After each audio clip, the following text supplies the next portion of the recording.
안녕하세요, 풋볼 포레스트입니다. 뮤리겐 클린스만 감독의 대한민국 대표팀이 오늘 새벽에 있었던 아시안컵 16강전에서 경기 종료 1분을 남겨둔 상황에서 정말 극적으로 승부를 뒤집으면서 8강 진출에 성공했고, 클린스만 감독으로서는 정말 엄청난 위기를 극적으로 넘기는데 성공했는데, 많은 일본 축구 팬들은 우리나라 대표팀이 어떻게든 승부를 뒤집은 것에 대해 굉장히 놀라는 반응들을 보이고 있습니다. 대한민국 대표팀은 바로 오늘 새벽에 있었던 AFC 아시안컵 16강전에서 사우디아라비아 대표팀을 상대했었는데요. 오늘 경기에서 우리나라 대표팀이 상대한 사우디아라비아 대표팀은 현재 피파 랭킹 56위 자리에 위치한 23위 우리나라 대표팀보다는 월등하게 낮은 전력을 지닌 팀으로서, 사우디아라비아 대표팀은 이번에 AFC 아시안컵에서 태국, 오만, 키르기스탄이 포함된 F조에서 2승 1무를 기록, 우리 대표팀보다 이번 대회 성적은 더 좋은 성과를 거두고 있었기 때문에 조별 라운드에서 엄청난 고전을 했던 우리 대표팀에게는 아시안컵 개막 후 가장 강력한 팀을 상대하는 경기라고 할 수 있었는데요. 그리고 경기가 시작되자 우리나라 대표팀은 사우디 대표팀을 상대로 주도권을 전혀 잡지 못하는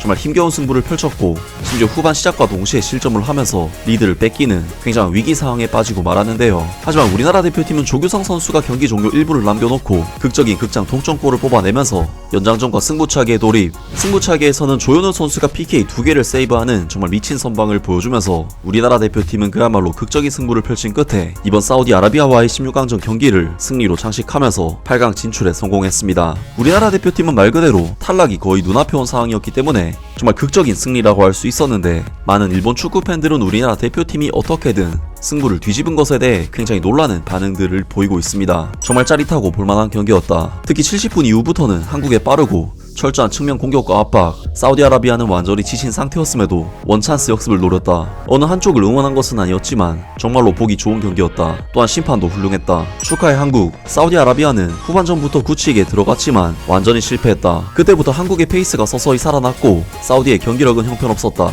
이가인과 손흥민을 120분 다 써버렸지만 다음 호주와의 경기에서 무슨 일이 일어날지를 기대해본다. 사우디아라비아는 선제골을 지키려고 한 것이 너무 타이밍이 빨랐다. 시간을 너무 많이 끌어서 추가 시간이 길어지고 동점까지 따라잡힌 것은 인과응보였다. 후반전 한국의 거센 공격, 사우디 골키퍼가 잘 견뎌냈지만 마지막까지 뜨거웠네. 한국은 역시 대단하네. 막판에 따라잡는 힘과 집념이 있으니 정말 대단하다. 난 이런 정신력이 정말 감탄스럽다. 사우디는 완전히 자업자득이군. 지금까지는 중동의 침대축구 전법으로 추가 시간이 5분이었지만 제대로 10분이 걸려 실점했다. 전반전은 좋았고 후반전도 침대축구하는 것 외에는 완전히 사우디의 승리의 흐름이었는데, 추가 시간에 수비로 들어가 실점, 연장전도 공격하지 않고 승부차기로 끌고 가서 패배했고, 막판은 완전히 엎친 데 덮친 격이었다. 조규성 헤딩의 골은 좋았지만 그 후에 결정적인 기회, 골키퍼가 없는 골문도 노리지 않았다. PK로 이겼기 때문에 다행이지만 그의 나라 일이니까 졌더라면 전범 취급을 받았을 것이다. 확실히 사우디는 너무 뒹굴고 있다. 한국은 90분 플러스 연장 플러스 PK로 휴식 시간이 많은 호주전은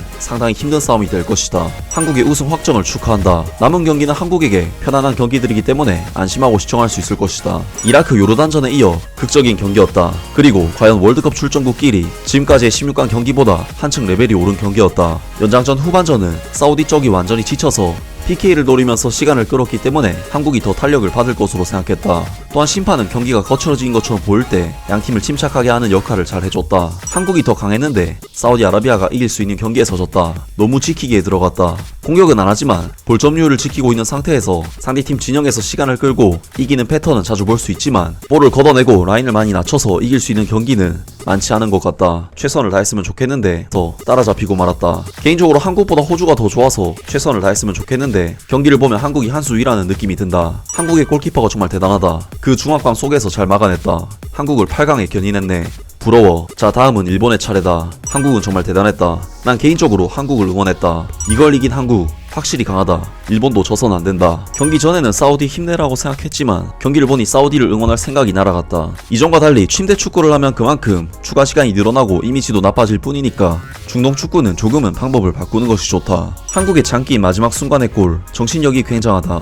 사우디도 그만큼 수비만 하면 실점하지 않는 것이 이상하다. 승리해야 할 팀이 순조롭게 승리했다고 생각한다. 한국 축하해. 오늘만큼은 한국을 응원했다. 완전 어웨이 경기인데 잘 버텼다. 근데 9번은 골키퍼가 없는 상황에서 슛이 아닌 패스를 하면 안 된다고 생각하는데, 어쨌든 중동이 지는 것은 환영이다. 등등 많은 일본 축구 팬들이 굉장히 힘든 상황에서 어떻게든 승리를 거머쥔 대한민국 대표팀에 대해 대단하다는 반응들을 보였고, 사우디아라비아 대표팀이 득점 이후 너무 수비적으로 나선 것이 패착이라는 평가를 남겼습니다. 정말 우리 대표팀의 이번 대회 성과가 그렇게까지 만족스럽지 못하지만 선수들의 집념을 통해 어떻게든 계속 이기고 있다는 것이 정말 고무적이라고 할 수 있는데요. 확실히 우리나라 대표팀의 경기력이 그렇게 좋진 못했지만 그래도 승리에 대한 집념이나 갈망만큼은 정말 대단하다는 생각이 드는 경기였고, 이런 경기를 만들어낼 수 있는 팀이라면 충분히 계속 올라가서 우승까지 해낼 수 있지 않을까 싶습니다. 아무튼 오늘 영상은 여기까지고요. 영상 재밌게 보셨다면 구독과 좋아요 그리고 댓글 부탁드립니다.